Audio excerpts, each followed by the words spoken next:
Hi guys, so I'm going to be presenting the bony landmarks. We're still at the trail guide of the body, page 111, and I'm going to be featuring still the anterior palmar view of the right forearm and hand. In the previous image, as we know, it didn't contain the lateral supracondylar ridge. I wanted to show you that, and also the medial supracondylar ridge. Okay. So you see this is the medial epicondyle and this is the medial condyle. Okay, so these three actually is all in the medial side. But keep in mind, medial epicondyle, epi, right? And this is condyle and this is supracondyle, medial. They're all medial. In the same manner here, supracondyle, condyle, and epicondyle. Okay, so we have here the radial fossa. Okay, and we have the coronoid fossa. Okay, if you notice, there's no ulnar fossa but instead it's coronoid fossa, capitulum, and trachea.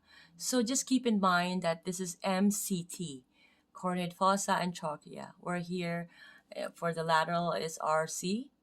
Okay, this is the radius ulna. I have already mentioned different areas of the bones, bony landmarks.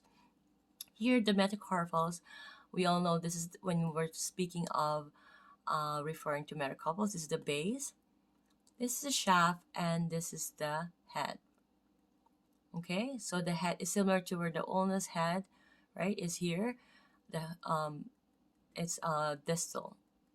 Okay, the base is on the proximal, and this is the shaft.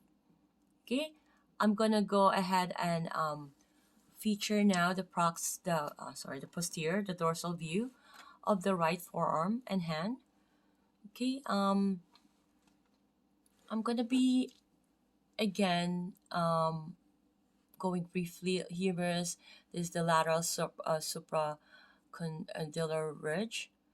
Okay, the same as this one, because this is the posterior view.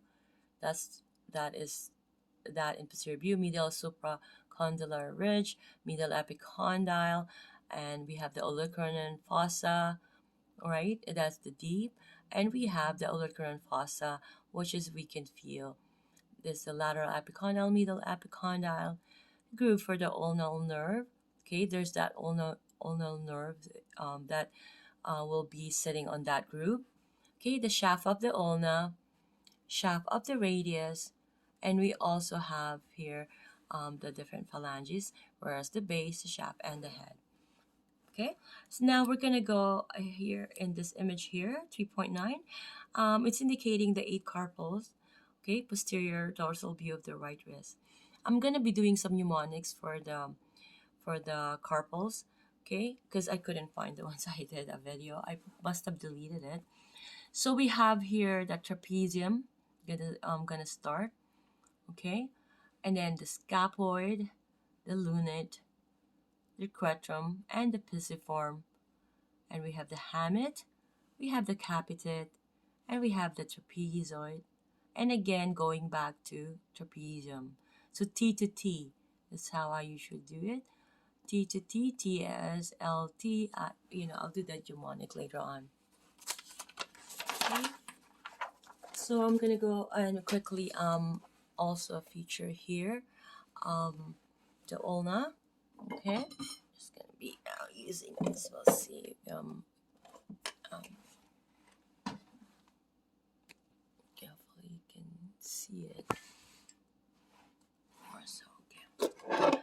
Okay, so so here the ulna and radius. This is the olecranon process on the posterior surface. This is the trochlear notch. The coronoid process is right there. We have the radial notch of ulna. We have the ulnar tuberosity here, and the supinator crest. Okay, and this ulna and radius. We have the head of the radius, and we have the neck of the radius and the radial tuberosity. Okay, stellar process of the radius and stellar process of the ulna. Okay, again, this is the anterior view of the right radius and ulna, whereas this is the posterior view of the right radius and ulna. Okay, so we have the auricular process on this side this time. We have the head of the radius, the neck of the radius here, ulna. We have the shaft of the ulna, and we have the radius here, shaft of the radius. And keep in mind that on the radius side, we have the LT, Lister's tubercle. We have the styloid process of the radius. We have the head of the ulna, and we have the styloid process of the ulna.